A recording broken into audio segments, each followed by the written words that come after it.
Myself, I am Abhishek, student of third year Computer Science Engineering in Mahendra Engineering College.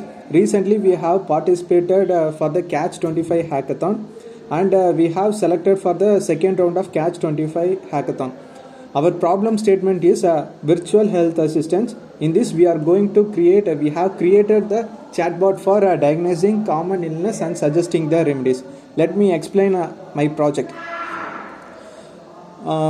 Before going to the project, let me introduce my team members. Karthikeyan is our team leaders, and myself, I am Abhishek, and Karthikeyan I is our another team member, Bharat Kumar C and Abhinesh.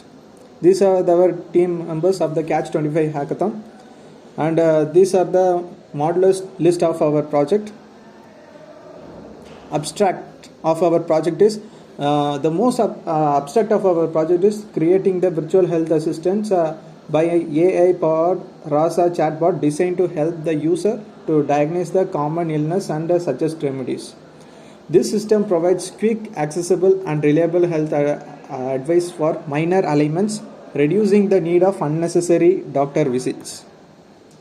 In our project, we have used the technologies and frameworks are RASA framework. This RASA framework is mainly used in the Python library for creating the chatbot, and we have used Python languages to develop the chatbot from the scratch. And for the backend and front end, we have used HTML, CSS, and JavaScript for creating the dynamic view of our website. As a chatbot is converted into the web application. Flask framework. Initially, it is a Python framework. It has been combined with HTML, CSS, and JavaScript to create the chatbot into a dynamic web application.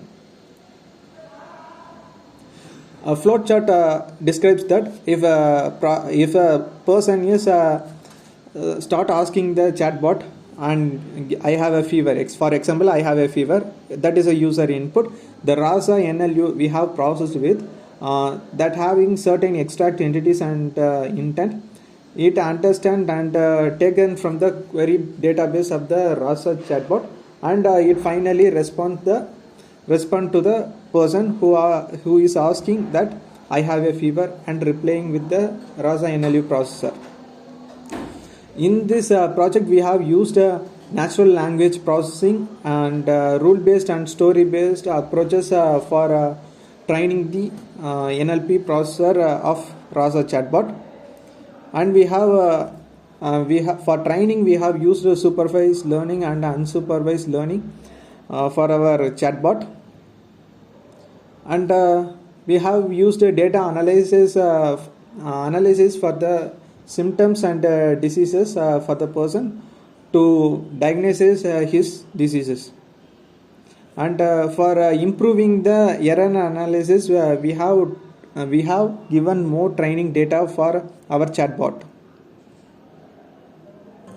And one of the most advantages of our chatbot is we have used voice assistant so that blind people can also use this chatbot. It will help to reduction of unnecessary visits for the minor ailments to the doctor, and it gives positive user feedback and satisfaction, and more than 90% accurate our chatbot.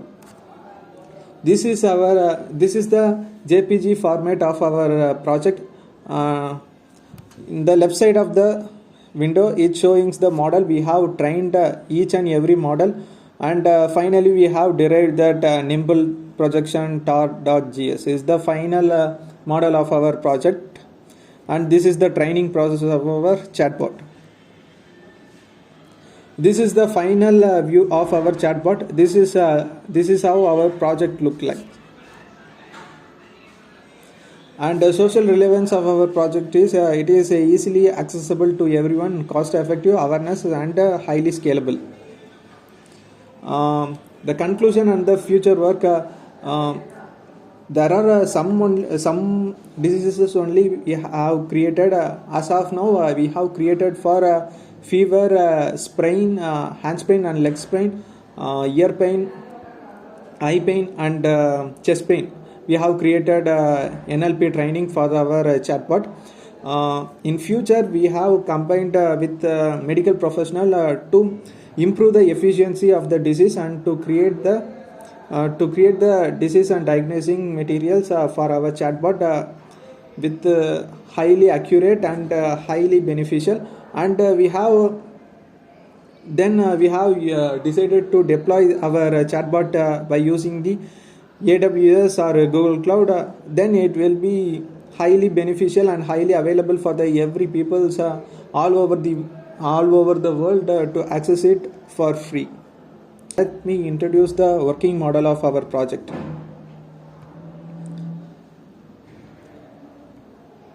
Yeah,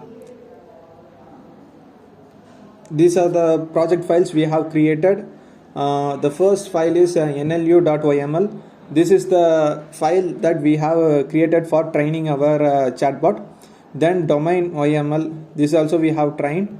Then actions.py, based on that user request, the actions are performed. How the actions are performed, that lines of code has been given in the action.py. Then stories.yml, rules.yml, test stories.yml. These are the stories we have generated for the chatbot to have trained. And finally, app.py is the file that has been converted the chatbot into the web application. Let me give the how the project is working.